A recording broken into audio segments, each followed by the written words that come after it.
aí sobre a base de dados, né, para pegar. A maneira como eu fiz a base de dados lá, que eu pesquisei no portal, vamos dizer assim, eu tenho que colocar aqui também os resultados. Não, porque você não vai realizar uma revisão sistemática, tá? Uhum. Se você quiser realizar uma revisão sistemática, tudo bem, mas não será, não, você não tem planos de realizar uma revisão sistemática, e sim fazer uma revisão narrativa, tradicional. Então, não é necessário, mas você pode colocar na parte de metodologia que essa revisão da literatura vai ser baseada na busca desses, e citar os bancos de dados, sem que seja necessário entrar em detalhes sobre os escritores, sobre os detalhes, né, de uma revisão sistemática. Certo. Então, só citar mesmo quais são as bases de dados que eu pesquisei, tá bom, né? Sim. Se você quiser fazer uma revisão de escopo, pode ser feita, tá? Faz da sua revisão uma revisão mais consistente, uma revisão que até já pode justificar a submissão de um trabalho de revisão de escopo. Mas se você aí tem que seguir toda aquela sistemática, né, de uma revisão bem criteriosa, com rigor metodológico. Mas se fosse a revisão narrativa, então você não precisa entrar em detalhes sobre o passo a passo de todo o processo. Eu lembro que, no caso do Germano, a gente começou fazendo uma revisão narrativa. Aí foi feita a revisão narrativa e eu sugeri a ele, depois da qualificação, que ele fizesse uma revisão sistemática.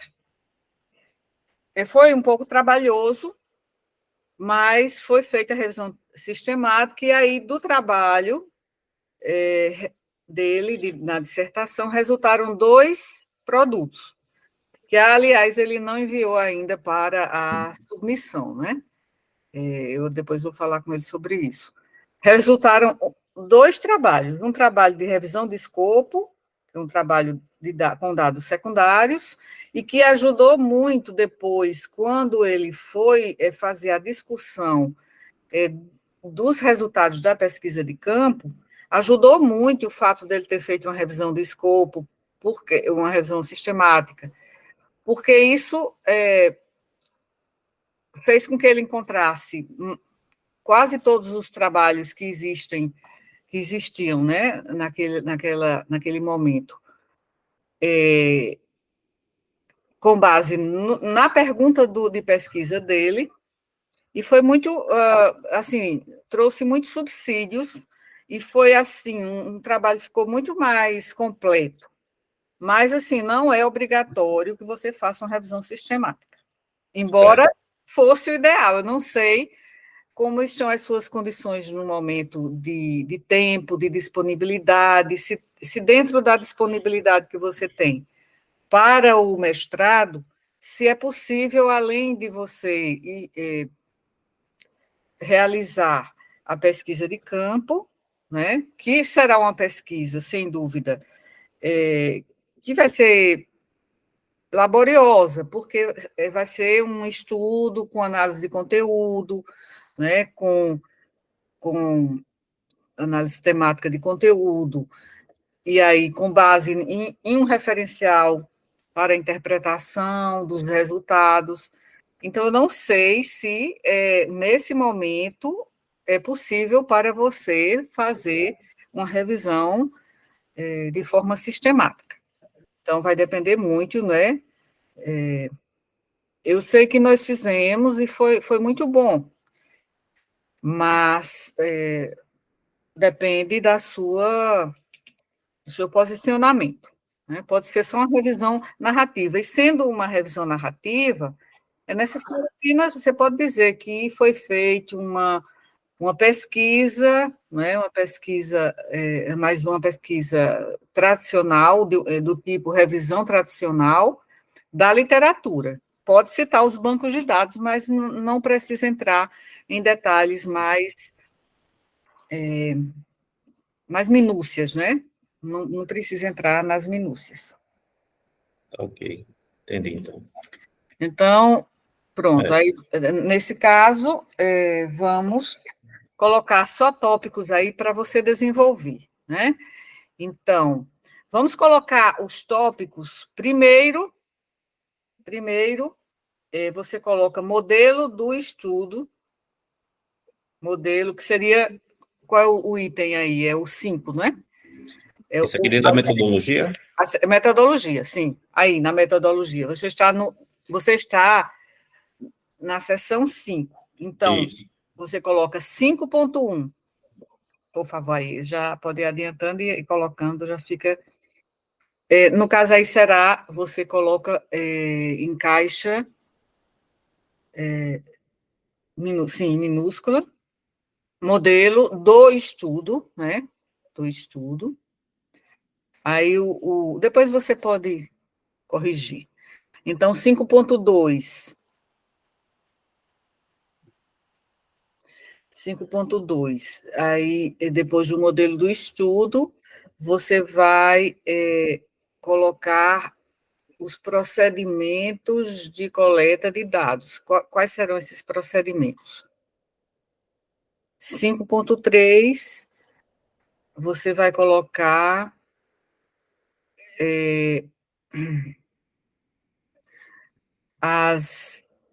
o tipo de análise, né?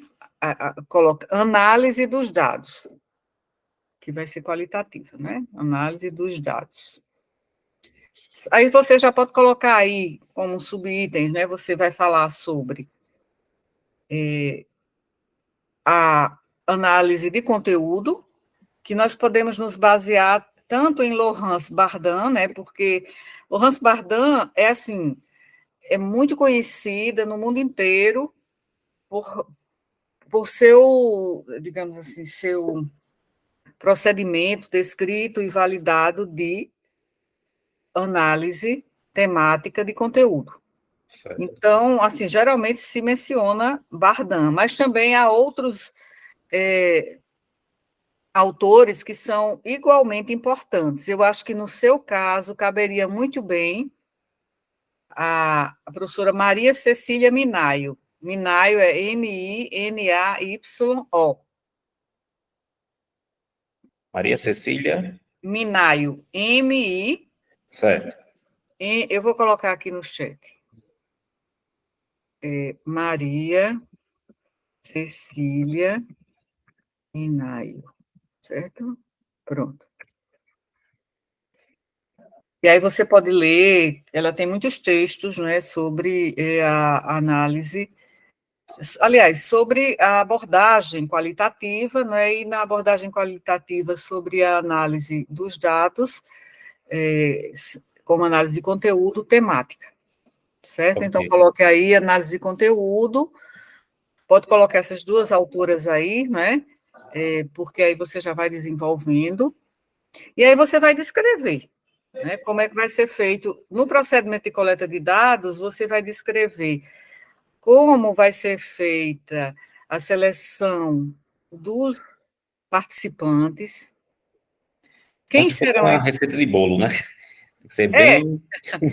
sim, não, você precisa, eu gosto muito de, ao escrever, inicialmente eu desenho como se fosse um esqueleto.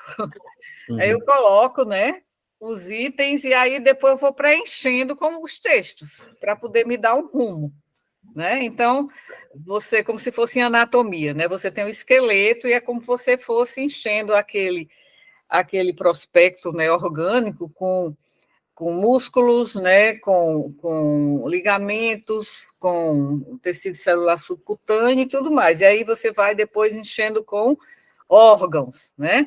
Então, você vai fazendo aquele desenvolvimento, não é, para contemplar aqueles ossos que você colocou no início, como um esqueleto. certo? Então, na análise de Certo. conteúdo, essas duas autoras, coloquei aí também eu vou colocar aqui o nome, é muito famosa, a Laurence Bardhan. Ela tem um livro muito famoso, que já tem muitas e muitas edições, o título é Análise de Conteúdo. Né? Então, todo mestrando que vai fazer pesquisa com abordagem qualitativa, principalmente que vai fazer análise de conteúdo, precisa, digamos, ler este livro, ou então, se você achar que assim está muito denso no livro, você pode ler trabalhos sobre análise de conteúdo que estejam referenciando, né, Laurence Bardhan. Certo. Pronto, então, aí análise de conteúdo. Aí 5.4 seriam os aspectos éticos da pesquisa. Vamos ver se faltou algo. Modelo do estudo, procedimentos de coleta de dados, aspectos éticos.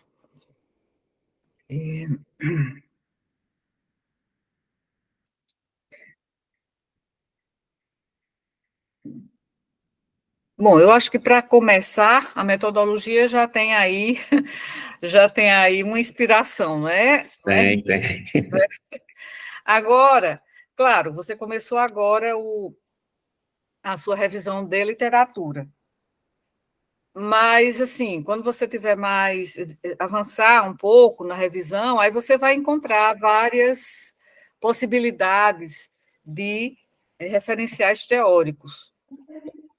Então, referencial teórico não é a mesma coisa de revisão de literatura, embora muitos pensem que sim, né? Uhum.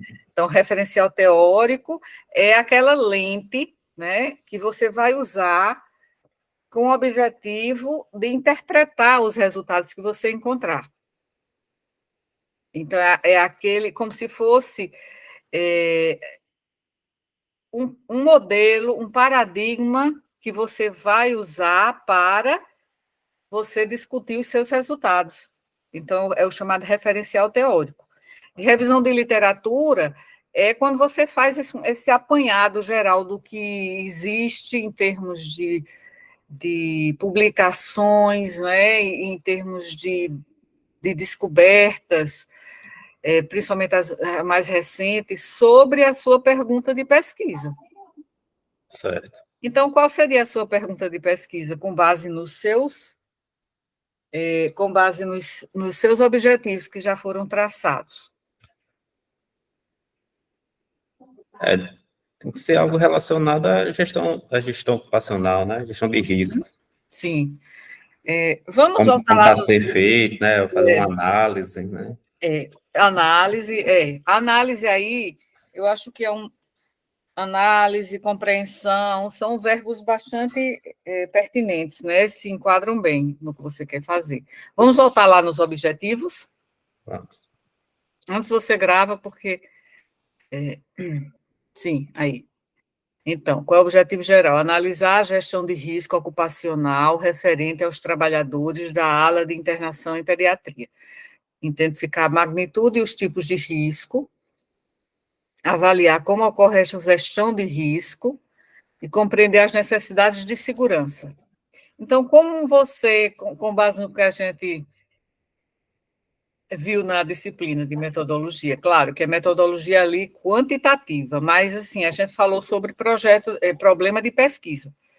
Vocês tiveram até um exercício, né, formulando problemas de pesquisa. E então, com base nesses objetivos aí, já dá para deduzir aproximadamente qual seria a sua pergunta. Qual é a sua pergunta principal? Eu seria saber como é feita, como é gerenciada essa parte de gestão de riscos.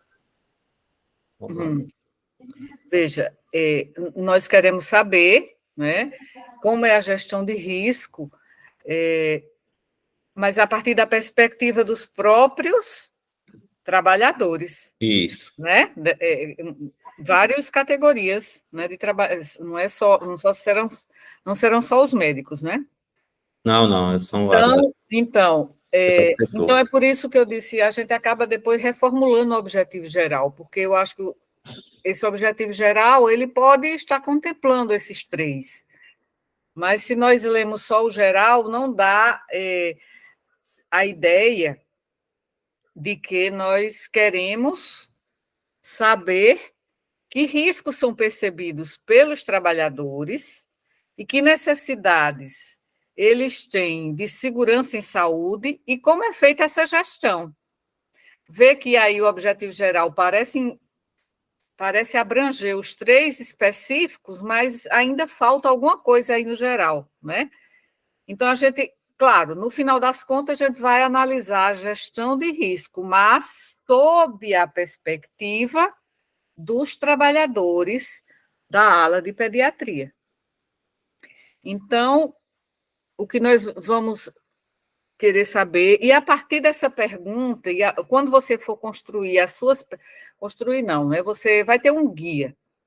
Você terá um guia para as entrevistas. Nesse guia, você coloca umas 3, 4, ou até 5 perguntas, que são perguntas abertas, para que o respondente fale sobre o que você quer saber. Então, é muito importante verificar se esses objetivos específicos que você delineou aí, se esses objetivos podem ser respondidos por meio do instrumento, que é, na verdade, não é um questionário, nós chamamos de guia de entrevista não estruturada, porque não é uma entrevista fechada, você vai colocar algumas perguntas e o entrevistado responde. E outro aspecto também que a gente não definiu ainda, eu acho que a gente pode ir definir nesses outros itens da metodologia, mas falta ainda a gente saber que técnica nós vamos usar. Claro, é a entrevista, mas a entrevista vai ser uma entrevista individual, em profundidade, ou vai ser uma entrevista assim, coletiva, com grupos focais. Aí tem que definir também, né? É um aspecto a definir. Que tipo, qual é a técnica? É a entrevista. Mas essa entrevista, que tipo de entrevista será? Será entrevista individual, direto, né? Cara a cara, face a face, que será gravada, né? Em áudio, e depois transcrita para você constituir o corpus, né, da análise de conteúdo. Aí depois você vai analisar aquele corpus, né? Você, ao estudar análise de conteúdo, você vai entender o que é corpus, né? Então, vai ser gravada, mas, assim, independentemente desses detalhes aí, é preciso saber, essas entrevistas serão individuais, com cada um por vez. Essas entrevistas serão em grupos focais. Você reúne, por exemplo, se você quiser reunir por categorias, você se reúne com os médicos e enfermeiros, né? Depois você se reúne com outros profissionais ali da ala. Aí você pode formar vários grupos focais. Porque, no caso, eu estava pensando em aplicação de questionário, não? Sim, mas você quer fazer uma abordagem qualitativa com base no que eles escrevem? Isso. Tá tipo pensando em fazer um questionário e pedir para eles responderem esse questionário. Sim, porque qualquer material é passível de análise de conteúdo. Pode ser escrito, até imagens podem ser submetidas a uma análise de conteúdo.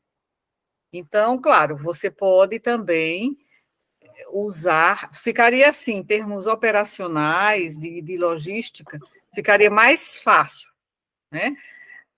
Mas, assim, ficaria mais metodologicamente, mais rico, mais consistente, se fossem entrevistas presenciais e em que você gravasse as respostas. Então, isso também está aí para definirmos. Certo. A entrevista Se for para fazer desse jeito, seria mais a individual mesmo. Acho que fica melhor de fazer do que porque, no grupo. veja só, quando você entrega um questionário a um desses participantes, a esses participantes, o que acontece, a experiência que eu tenho tido com pesquisas anteriores, é que a pessoa, se você mandar pelo Google Forms, eles não respondem, a maioria não responde. E se você entrega o papel para eles responderem, né, com o lápis no papel impresso, eles não devolvem. A maioria não devolve.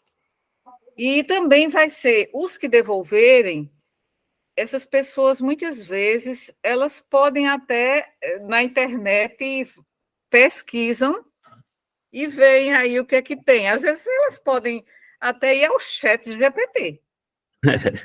Não, eu estou... Pode, É engraçado, mas eu estou falando sério. pode, Aí pode. tem uma pergunta lá e vai no chat GPT e responde. Então, veja só que é diferente quando a pessoa responde.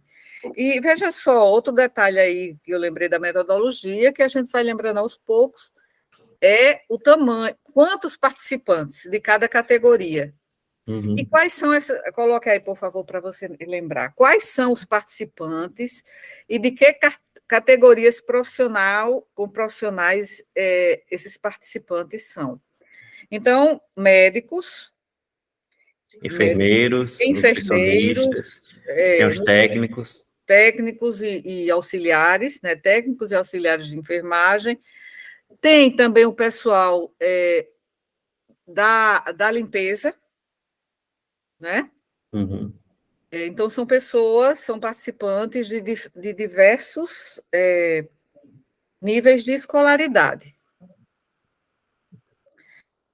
Então, considerar isso.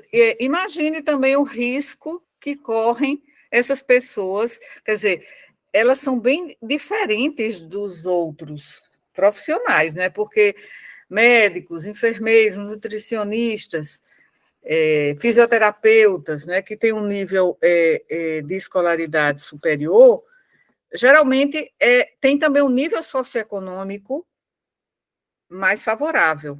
E isso define muito, né, do que a gente vai obter como respostas às suas perguntas. Mas veja só, se a gente for enfocar apenas profissionais que têm escolaridade superior, será que a gente não vai deixar uma categoria importante de fora desses riscos? Claro, esse que são atividades meio, né? Eles são terceirizados. Isso. Então, eles são bastante diferentes. Uhum. Porque, veja só, as pessoas que fazem a higienização das enfermarias, né? Que esvaziam o lixo, né? Que fica ali nas enfermarias, os riscos que eles correm são importantes. Mas aí a gente pode, e assim, é muito interessante a gente fazer uma delimitação. A gente pode colocar apenas médicos e enfermeiros, que são aqueles que estão diretamente mesmo, né? Na maior, eu acho que assim, eles estão sob maior risco biológico, pelo menos, né? Certo. Maior contato, né? Maior contato com o paciente e com os fluidos biológicos, né? Sim. Então, claro que também os fisioterapeutas, mas os fisioterapeutas, eles não lidam com procedimentos, né? Como os enfermeiros lidam, como os auxiliares de enfermagem lidam, né? Muitas vezes entrando em contato o tempo todo com fluidos biológicos, né? Com risco de se contaminar com a agulha. Eu tenho não só, eu pensei em 3, mas eu tenho vários colegas que se contaminaram com o vírus da hepatite B. E, felizmente, não desenvolveram a doença, mas tem lá digamos, tem lá a marca sorológica, né? Embora não Sim. tenham desenvolvido, né? Quer dizer, mas sempre tem uma insegurança, né? De que no futuro podem desenvolver hepatite crônica e cirrose. Uhum. Então, Acho que a gente pode delimitar, então, para médico, enfermeiro e os técnicos auxiliares, né? pronto. Aí eu acho que, porque senão aí vai ficar muito panorâmico. E assim, vai ser uma diferente abordagem para as pessoas. Não que elas não tenham a compreensão, mas elas não têm a compreensão do ponto de vista de conhecimento técnico que os outros profissionais têm. Né? E também os técnicos e os auxiliares de enfermagem, né? Eles tiveram uma formação também em biossegurança para poderem exercer essa função. Então, vamos delimitar nosso universo. Pronto. Então, Médicos ficarão médicos, enfermeiros e técnicos e auxiliares de enfermagem. Isso. Porque, veja só, e tem outra questão, porque você lida com a dimensão do trabalho dessas pessoas. E é um vínculo totalmente diferente, aí a gente já teria que abordar outros prismas, né? Por outros prismas. São pessoas que têm regimes de trabalho bem mais precário, além do nível socioeconômico, de educação, o nível, digamos, o seu vínculo trabalhista é totalmente diverso. Aliás, entre os próprios enfermeiros e médicos, você já vai encontrar, e auxiliares, você já vai encontrar diferente. Uns são regidos pela CLT, outros são estatutários, Uhum. certo? Então, isso aí já é uma diferença que eu não sei se. A gente vai pesquisar, né, na revisão de literatura, mas a gente vai também ter que abordar essa questão, provavelmente, o vínculo de cada pessoa. Isso tem que constar no questionário, além da duração, do tempo de serviço, duração em que a pessoa começou a trabalhar naquela função, independentemente de ter da duração no serviço, né, no HU, ali na área de pediatria. Porque no caso assim, professora, como eu falei para a senhora, né? O meu despertar, né, para fazer esse tipo de trabalho assim, foi o contato que eu tive com os servidores lá, né? Os servidores da UFPB. Eu não tive contato ainda com o pessoal que é da EBSER, né, com outro tipo, não. Acho que a gente poderia delimitar só com os servidores da UFPB. Podemos, Pronto, podemos sim. Servidores da UFPB. pronto. Servidores da UFPB nas categorias profissionais de médicos, enfermeiros e auxiliares e técnicos de enfermagem, que Isso, são lotados nas enfermarias de pediatria do HU. isso. Aí a gente já, lembra que na primeira reunião que nós tivemos, a gente já delimitou o universo em termos de local de trabalho, porque a Sim, pediatria não é só a enfermaria, a pediatria tem a parte ambulatorial, e na parte ambulatorial tem a parte de especialidades e tem a parte de puericultura, tem a parte neonatal, certo? Que são de recém-nascidos que ficam em um setor diferente. Tem os prematuros, que são os recém-nascidos que nascem antes do tempo, de 38 semanas de gestação, que já tem um outro setor, que é a neonatologia, e tem o CTI pediátrico e tem o CTI neonatal. Então, veja só, a gente já tinha delimitado isso, né? Nós vamos considerar as enfermarias de crianças não neonatos, certo? Ou você pensou em que poderia incluir a neonatologia?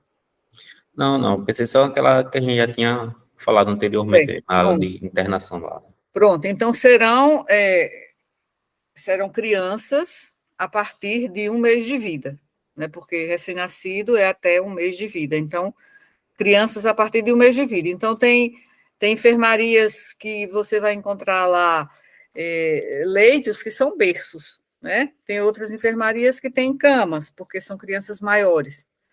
Então, vai desde 1 mês de vida até 9 anos, se a gente não quiser incluir adolescentes. Certo? A gente também pode delimitar o atendimento. Agora, eu acho que nesse ponto, na enfermaria, não há uma delimitação. A gente sabe que a enfermaria será não neonatal, porque neonatal fica lá em um canto, em um compartimento à parte. Mas na enfermaria, nós não vamos delimitar quem atende crianças pequenas ou crianças pré-adolescentes. Vai ser enfermarias de pediatria, exceto a ala neonatal. Ok. Pronto. Eu tenho até no mestrado, no outro mestrado de saúde da família, eu tenho uma colega que é professora do mestrado também, e ela ela é coordenadora da neonatologia do HU, né, que é a professora Valderice. Então, se fosse o caso de você incluir os profissionais da neonatologia também, né, eu já teria esse contato. Você leu aquele... É como se fosse uma análise de gestão, né, que eu enviei para você, é um relatório. Lembra que eu enviei? Do HU? Você leu? Vi. Viu? Falar sobre os riscos. Porque é importante também você incluir esses aspectos e fazer referência a esse documento, que é público, você lê aquele relatório, né, e principalmente a parte relacionada à pediatria e à enfermaria, para você conhecer, né, como é toda a configuração, como são os setores, né, que existem no hospital. Então, é importante que você conheça. Certo.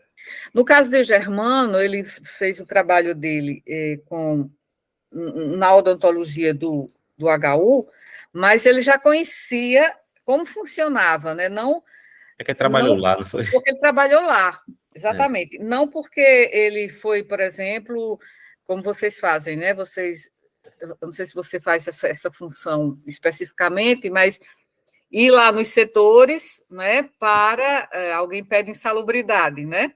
Aí vocês vão lá nos setores e entrevistam, né? Pedem para eles mostrar o local de trabalho, como é que faz a exatamente, para atividade dele. saber se tem periculosidade, insalubridade, etc. Então, o Germano, ele trabalhou mesmo lá no HU, então ele conhecia bastante esse setor.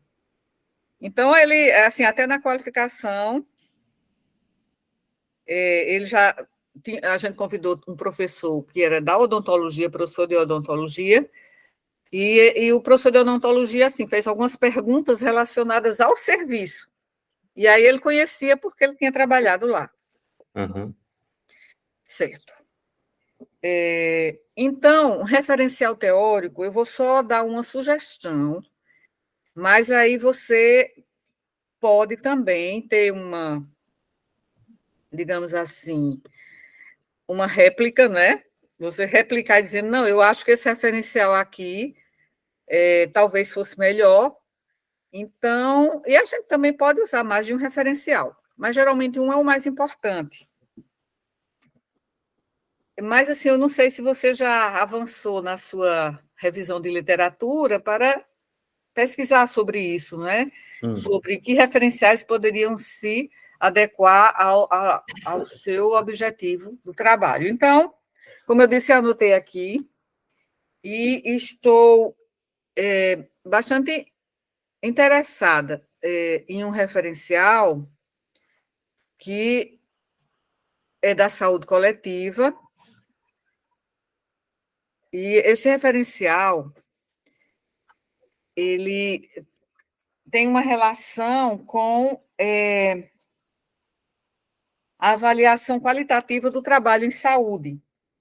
né? Então, é uma avaliação que é bastante desafiadora, ainda mais porque você vai lançar mão de uma abordagem subjetiva, ou seja, você não vai lá e vai observar, né, o que acontece ali e ver que riscos é que podem incidir sobre aqueles trabalhadores. Você vai analisar a partir do discurso e das respostas desses profissionais. Então, a gente tem que levar muito em conta a questão da subjetividade deles, né? Então, por isso que eu achei interessante esse referencial. Então, eu até posso mandar uns trabalhos também de uns autores que eles escrevem muito sobre isso, mas com base em dois pensadores que são, digamos assim, os mais importantes nessa questão do processo de trabalho em saúde e da subjetividade envolvida, né, que são Deleuze, eu não sei se é assim pronuncia, mas eu já li alguns trabalhos nessa linha, desse referencial, que os autores são Deleuze e Guattari. Então, é uma área de estudo fundamental para entender como os profissionais de saúde interagem e realizam suas atividades. Seria avaliação qualitativa de quê? Seria uma avaliação. Só um momento aqui. Eu até já tinha baixado aqui. Assim, uma abordagem qualitativa que tivesse como referencial teórico uma abordagem do processo de trabalho em saúde. E esses autores, como eu disse, eu vou até colocar aqui no chat os nomes, certo? Só um instantinho aqui. Deleuze e Guattari, só um instante aqui. Deleuze e Guattari.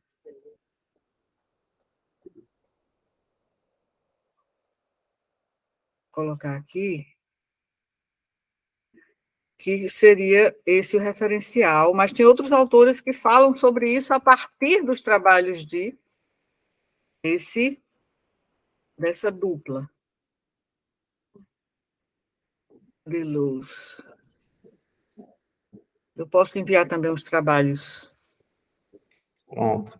deles, mas eu vou colocar aqui os nomes, tá? Para você pegar. Certo. Deleuze e Guattari. Então, veja só, eu até, um pouquinho antes de você chegar, eu estava aqui buscando trabalhos deles, né? Então, achei até um trabalho de uma outra dupla que trabalha, que estuda também a produção subjetiva do cuidado, que são, deixa eu colocar os nomes deles aqui, um é da Universidade Federal Fluminense e o outro é da Unicamp. E eu conheci um deles em dezembro do ano passado, quando eu fui a Fortaleza no encontro de pesquisadores da Fiocruz, né? Porque o outro mestrado do qual participo é organizado pela Fiocruz.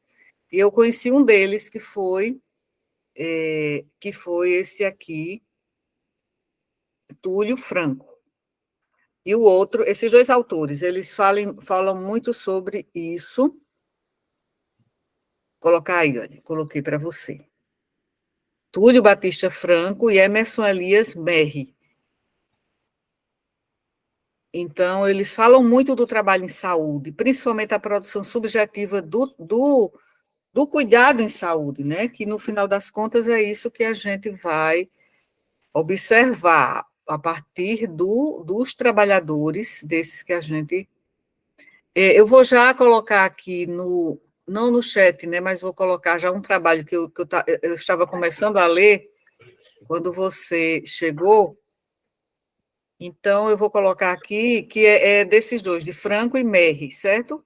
Certo. Eu vou colocar aqui no WhatsApp, porque aí, senão eu posso esquecer. eu estava começando a ler, eles falam sobre a produção subjetiva do cuidado, certo? Pronto, é um artigo que está no site da Universidade Federal Fluminense. Agora, uma vez, né, tendo introduzido essa questão, eu queria que nosso instrumento se baseasse na cartografia. A cartografia do processo de trabalho. Pode também anotar aí no seu projeto, porque aí depois você vai lendo, certo? Eu até anotei aqui, interessante. Deixa eu ver aqui. Tem um capítulo muito interessante num livro que eu encontrei lá na biblioteca do meu centro. E o título do livro é Trabalho, Produção do Cuidado e Subjetividade em Saúde. Então, esse livro é muito interessante, e um dos capítulos fala-se sobre trabalho e subjetividade na saúde. E é desses dois autores que eu mencionei aqui, esses dois autores brasileiros. Certo. Veja só, achei muito interessante, muito. Então, eu já tinha ouvido falar do trabalho desses dois autores, Franco e Merri, e por meio deles, né, da leitura do trabalho deles, eu acabei vendo esse referencial baseado na cartografia de Deleuze e Guattari. Então, é como se assim, eu bebi na fonte por meio desses dois autores, né? Uhum. Então, veja só.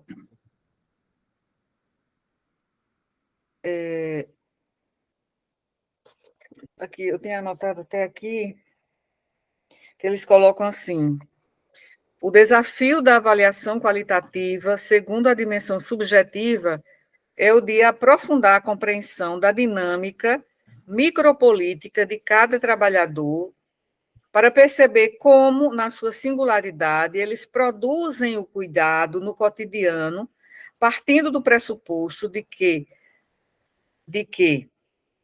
esta produção subjetiva do cuidado em saúde, de que há esta produção subjetiva do cuidado em saúde no âmbito do processo de trabalho e, ao mesmo tempo, produção de si mesmos como sujeitos do trabalho. Isso se dá na medida em que interagem com os usuários e o problema de saúde através do seu processo produtivo. Então, aí eles falam dos instrumentos cartográficos aplicados à avaliação qualitativa do trabalho em saúde. Aí eles mencionam, preliminarmente, os instrumentos cartográficos que eles discutem estão pautados em 3 conceitos, os quais se considera que são constitutivos do método ou, fundamentalmente, compõem a cartografia e lhe dá uma identidade conceitual. Os elementos em discussão, daí eles continuam, né? E aí eu pauso aqui para ver um outro aspecto que eu tinha colocado. Pronto, aí eles colocam. Uma primeira referência importante para pensar na cartografia como método de investigação vem de Deleuze e Guattari, em especial na introdução ao livro Mil Platôs, Capitalismo e Esquizofrenia. Claro, eles vão colocar em outra questão, na saúde mental, mas aqui eles já enfocam o processo produtivo do trabalho em saúde a partir da subjetividade dos profissionais. No caso dessa cartografia, seria tipo uma analogia assim, ao mapeamento de processo? Você fazer um mapeamento a partir dos discursos desses profissionais, do que eles disserem, entende? O que eu estou propondo aqui não é definitivo, é só uma ideia que eu achei muito interessante, né? Até coloquei aqui, olha o seu nome, Renan, para eu lembrar dele falar, Renan, porque achei muito interessante. E esse referencial, eu acho que você pode buscar, e na busca do seu referencial você pode encontrar outros, lógico, mas eu achei muito interessante esse trabalho, e também porque eu gosto muito do trabalho desses dois autores brasileiros, que são Franco e Merri, que eles estudam os processos de produção do cuidado em saúde, né? E aí, você, ao entrevistar esses profissionais, é isso que eles vão falar, mas vão falar no contexto do risco em saúde que eles sofrem, ou que eles vivenciam subjetivamente, e da gestão que é feita sobre o que eles pensam ser risco. O que é que eles acham dessa gestão? Então, acho que isso tem tudo a ver com os processos de produção do cuidado em saúde, principalmente com essa perspectiva assim, sociológica desses dois autores. Então, você pode até procurar trabalhos procurar trabalhos desses dois autores e também ler alguns textos de Deleuze e Guattari. E aí, Deleuze e Guattari, eles enfocam o processo de trabalho sob o prisma mesmo sociológico, né? Mas, quando a gente fala em abordagem qualitativa, a gente precisa entender toda essa questão, né, que tem relação, só que você vai fazer a relação do trabalho com o risco e a gestão do risco, que é algo que eles não, mas justamente a gente vai pegar aquele referencial e vai desenvolver interpretando os seus resultados, mas levando em conta todo o referencial teórico que eles desenvolveram, inclusive esses dois autores daqui do Brasil, e a gente vai tentar desenvolver algo mais, procurar outras conexões, de acordo com o que a gente encontrar. Ok. Certo? E aí a gente vai estabelecer uma aplicação do que eles falam sobre o processo de cuidado em saúde, pontuando o risco e a gestão do risco, certo? Certo.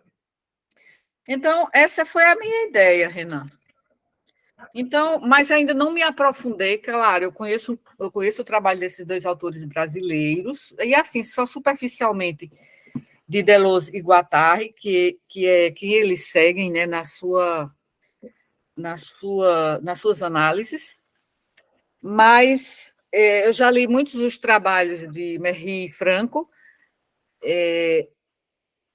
e, assim, é um trabalho muito bom e um trabalho assim, bastante inovador. Inclusive, eles falam eles idealizaram, né?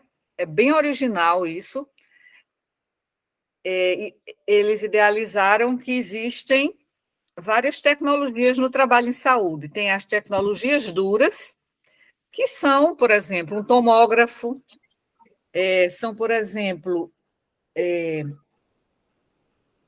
o uso de antibiótico terapia, são tecnologias duras, porque dependem, né, de toda uma indústria para que seja realizada aquele tipo de procedimento.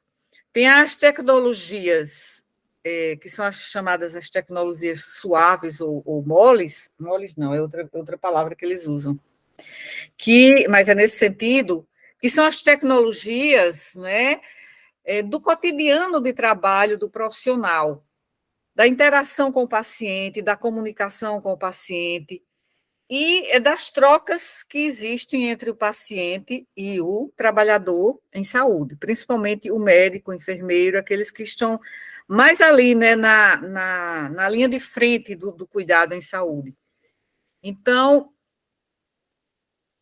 acho esses autores, eles, assim, realmente têm um trabalho muito importante, né, dentro da saúde coletiva, né? A área deles é a saúde coletiva. E você está na saúde coletiva, de certa maneira, não é isso? Isso, exato. Você não é um profissional da área da saúde, mas é uma das áreas que faz a interface, né, com o trabalho em saúde, que é da segurança, da saúde e segurança no trabalho. Então, isso tem tudo a ver com saúde coletiva, a saúde do trabalhador. Com certeza. Bom, então, o que é que você me diz? Não, eu concordei com a senhora, eu vou buscar, né, informações a respeito desses autores e creio que vão agregar o trabalho que a gente vem É, desenvolvendo. e à medida que você desenvolver o capítulo ou a seção de revisão de literatura, você pode encontrar muitas fontes interessantes que apontem para referenciais também importantes, né? Esse foi um referencial que eu me lembrei dessa questão do trabalho dele, desses autores do processo de cuidado em saúde, e aí me lembrei que pode ser aplicável. Então, fui e peguei esse livro, né, e estava lendo, aí depois tive que devolver, mas tem vários artigos desses, como esse que eu encontrei agora, desses autores, desses brasileiros, que estão disponíveis na internet, né, de Franco e Merri. Né? Eu sei que um é médico e outro não é médico, mas um foi orientador do outro e eles começaram a desenvolver todo um referencial teórico, né? E são, assim, autores muito importantes da saúde coletiva no Brasil. Tá certo. Tá bem? Então, estamos com 1h09 de reunião. Eu já me atualizei agora, aqui em relação aos avanços que você fez no projeto. Agora eu vou ler mais detidamente depois e vou fazer algumas sugestões, mas assim, à medida que você for atualizando, vai me enviando, porque quando eu pegar uma versão, aí eu vou fazer as alterações, posso fazer algumas sugestões, aí você já tem outra versão que você não sabe o que você adicionou.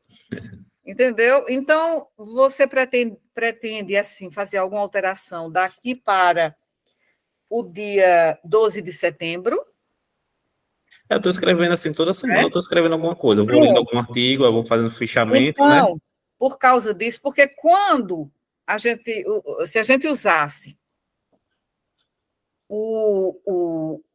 aquele aplicativo do Google Docs, aí a gente vai em tempo real. Às vezes eu estou aqui orientando, está também fazendo modificações que a gente está fazendo ao mesmo tempo. Já aconteceu em momentos mais críticos, assim, que está perto da qualificação, por exemplo.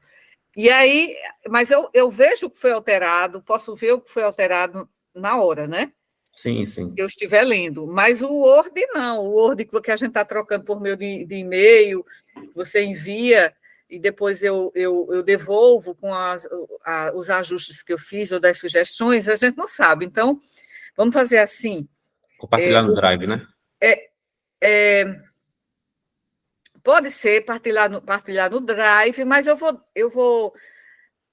que vai ser bom para você e para mim, 15 dias para que você atualize com base nesses aspectos que discutimos nessa reunião de hoje. Certo. Você faça esse desenvolvimento, inclusive do referencial teórico, e, de minha parte, como eu disse a você, né, eu vou defender o meu memorial para o pleito, a categoria de professor titular, né, no dia 12 de setembro. Eu vou convidar você, viu? Se você estiver Certo, ali. certo. Então, assim, é como se fosse uma defesa de tese. Só que é Uhum. você explicando, descrevendo e refletindo sobre toda a sua vida acadêmica. Então, é algo que acho que transcende até ao estresse. O estresse e, assim, aquele temor avaliativo que todos nós temos, né? Agora eu estou do outro lado, né? Eu estou do outro lado, que aí, para subir para o topo da carreira, né, de professor de, de ensino superior, a gente tem que fazer, é um concurso, a gente está ali como candidato, né, como se defendesse uma tese mesmo. Então, é defendendo o nosso trabalho de uma vida inteira. No meu caso, é defendendo o meu trabalho de 40 anos, mas na UFPB, 29, né? 29 anos em novembro. Então, e o pior, assim, é que você vai se autoavaliar, e não é fácil, né? Também não é fácil contar a sua história publicamente, mas você vai ter que contar, porque a sua biografia faz parte do seu itinerário, tanto formativo quanto formador, né? Então, por isso que eu digo, esses 15 dias eu vou me preparar para essa banca, em que eu serei avaliada, né? E você vai fazer as atualizações do projeto, e pode ser que já esteja até nesse momento, daqui a 15 dias, já esteja pronto para submeter, né, e enviar para o Comitê de Ética de forma definitiva, certo? Aí a gente já pode pensar na nossa próxima reunião e marcar a sua qualificação. Tá ótimo, então. Tá? Vá pensando em professores que poderiam ser professores interno e externo, tanto titular quanto suplente, tá? Para a sua banca. Pense entre os professores que você já conheceu. Dentro do programa mesmo, do MPGOA. Tem que ser um interno, um titular e um suplente. E tem que ser 2 externos, um titular e um suplente. Você me sugere, aí a gente vai ver se é possível. E se você também não pensar em pessoas especificamente, aí a gente pode sugerir, quer dizer, eu posso sugerir a você, dentro das pessoas que eu conheço, dos professores que eu conheço, por exemplo, no do Germano, ele também, assim, ficou em dúvida em quem, pensou em uma pessoa, mas a pessoa não podia participar da banca. Aí eu sugeri o professor Fábio Sampaio, que é um professor da odontologia, né, do doutorado em odontologia, do CCS, e ele foi muito bom, foi muito boa a participação do professor Fábio, e internos, quer dizer, a titular foi a professora Fátima Catão, né? A professora Fátima Catão, e aí, no caso da professora Fátima, ela faz muito trabalho qualitativo, né? Sim. Então, o trabalho do Germano foi de abordagem quantitativa. Então, houve uma espécie de, não sei, conflito entre as perspectivas, porque ela fez assim, o olhar dela é qualitativo, né? Então, teve algumas questões que ela colocou que aí a gente ficou pensando, mas o trabalho é qualitativo, é quantitativo, né? Então, claro, a pessoa interpreta e a pessoa avalia de acordo com a sua lente, né? Com sua mirada, né? Com que você trabalha. E aí, Fátima, sendo qualitativista, eu acho que, assim, também poderia ser. Ela é muito compreensiva, assim, educada, né? Não sei se você já conheceu a professora Fátima. Eu paguei agora uma disciplina com ela. Certo. E o suplente foi o professor. Na verdade, fui eu que sugeri, porque não conhecia, assim, pensei em outras pessoas ali que pudessem ter alguma relação com essa área ou área afim à saúde, e lembrei do professor Guilherme, porque, no caso do professor Guilherme, teve uma época que ele esteve fazendo umas pesquisas e abordando saúde, né? Essa questão de informação e saúde. Aí eu pensei nele, então chamamos, e ele foi o suplente. E pronto, então foi essa banca do Germano, né? Então, se você não encontrar, tem que ser doutor, preferencialmente que participe de um programa de pós-graduação estrito sensu, preferencialmente, né? Uhum. Agora, eu não encontrei assim, nada muito específico sobre isso na resolução do MPGUA, mas o ideal é que participe de um programa como orientador, tá? Certo. E, bom, são esses os principais, os requisitos é ser professor doutor, dois, né, que sejam da instituição, do programa MPGOA, um titular e um suplente, e dois que sejam de fora do MPGOA. Aí pode ser da UFPB, desde que não seja do MPGOA.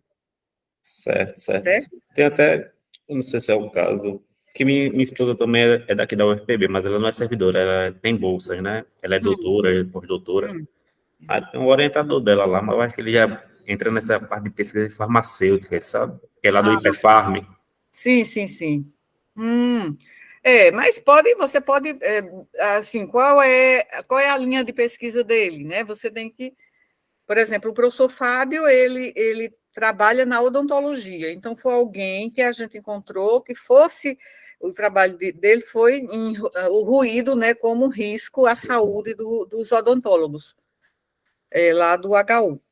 Então, aí chamamos porque ele trabalha na linha de pesquisa, ele já trabalhou também na linha de pesquisa do trabalho em odontologia, né? Então, tem que ser algo que esteja ali, tenha a ver com o seu objeto de trabalho, e tem a ver com aprendizagem, organizações Algumas aprendentes, né? aprendentes, certo? É o ideal, seria o ideal. Pô, então, já estamos aí, vamos terminar o projeto, submeter ao comitê de ética. No caso, você vai submeter ao comitê de ética do HU, porque a Isso. pesquisa será no HU, Aham. tá? E aí, por isso que você precisa se cadastrar naquela rede. Lembra que eu falei numa reunião anterior? Lembra? Lembro. Pronto. Uhum. Certo. Então, Renan, podemos, então, encerrar por Encerrar hoje nossa reunião e já temos dever de casa para 15 dias. aqui em 15 dias. E aí, quando eu terminar essa minha odisseia, aí eu até vou ficar mais livre, né, e mais tranquila para pensar, né, nas minhas tarefas cotidianas como orientadora, Tá certo? certo. Aí a apresentação vai ser online, né? É online, porque uma das professoras estará em Brasília, então a gente pediu para fazer online e é permitido, né? A própria resolução permite que seja por meio dessa ferramenta aqui do Google Meet. Pronto, tá ótimo. Então, aí Né? no dia a senhora pode disponibilizar o link. Se der certo, Sim, eu entro para acompanhar. certo. Eu Tá só bom? não conheço os examinadores externos, só conheço os internos, né?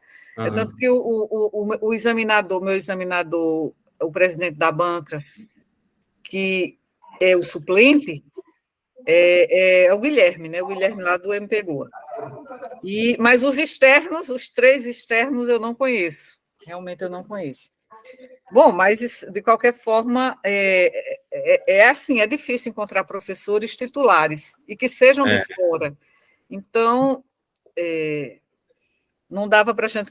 Eu vou convidar, né, o professor que eu conheço, porque é. não é fácil. O ex-orientador da minha esposa também, que a gente vem lá do Natal, eu sou do Natal, né? Aí Sim, ela também sim, tinha uma bolsa lá, tal. Aí ele também fez, ele se para tornou, né, titular. professor titular. Sim. Sim. Mas a sua esposa é da área de farmácia? É, da área de farmácia. Sim. Certo. O meu doutorado foi na área de farmácia. Foi no antigo LTF, que hoje agora tem outro nome, mas na época era chamado de LTF. Uhum. Foi na área farmacológica, né? Então, pronto, Renan. Então, boa tarde. Foi ótimo reencontrá-lo depois do mês passado, em que eu estava inapta para o trabalho, temporariamente. E nos encontraremos no próximo dia 5, né? Marcamos o dia 5. Isso, Pronto, o dia 5. E tá aí ótimo. você pode me enviar no dia 15, você me envia atualizado, né? E já bastante avançado, que aí eu vou dar o meu parecer e fazer as minhas sugestões. Tá ótimo, então, professor. Muito obrigado aí pela sua orientação. Obrigada também, boa tarde. Igualmente. E até daqui a 15 dias, então. Mas a nossa reunião será no dia 5 de outubro, a próxima reunião, né? E a gente pode até marcar uma reunião presencial, pode ser lá no meu centro, certo? Porque aí a gente intercala uma reunião presencial, outra remota, não é? Tá ok. Tá certo? Pronto. Estamos agora dispensados da prática de pesquisa de hoje. Tá bom, então, Boa professor. tarde, Renan. Boa tarde, bom fim de semana.